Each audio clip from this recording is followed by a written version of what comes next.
I was hiding under the bed, watching helplessly as the killers tortured my husband.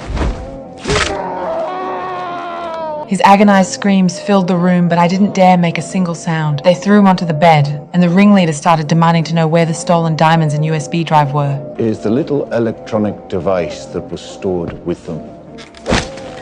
I used to be a top-tier intelligence operative. After retiring, I switched careers to robbing banks. Earlier that same day, we had kidnapped a bank manager, cracked the vault code, and made off with a collection of priceless diamonds. What I hadn't counted on was that a USB drive had been hidden inside one of the gems. Afterward, I handed the diamonds off to my husband to fence, but the moment night fell, a crew of killers kicked down our door. Lucky for me, my instincts kicked in fast enough. I rolled under the bed before they spotted me. I racked my brain trying to remember anything about that USB drive. Following the line of the blade above me, I spotted it taped to the underside of the bed. I ripped it off and stuffed it into my bra.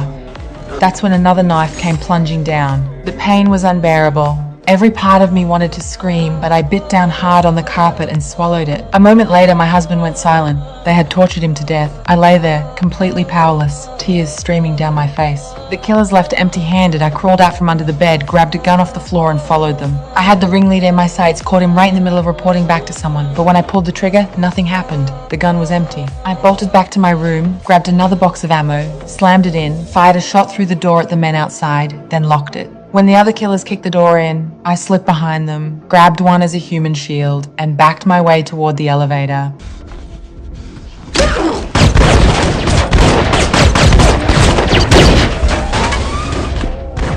But instead of taking it down, I blew past it and sprinted into the stairwell. The ringleader spotted me and sent his men after me. I had already ducked into a storage room just seconds before they arrived. From there, I dropped into a ventilation shaft,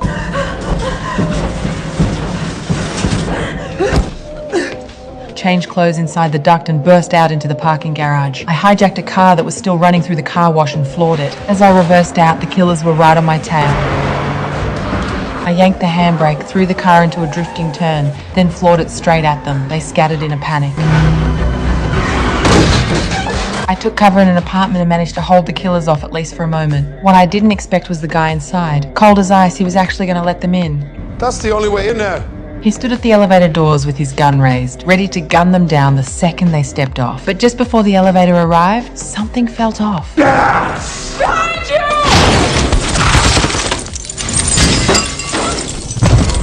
The killers stormed the apartment with guns drawn and tore through every room and found nothing. The ringleader glanced at the open window and assumed I'd already escaped. What he never would have guessed was that I was hanging directly above his head. But I couldn't hold on much longer. Blood from the wound on my foot was about to drip down and give me away. Just then, the ringleader remembered I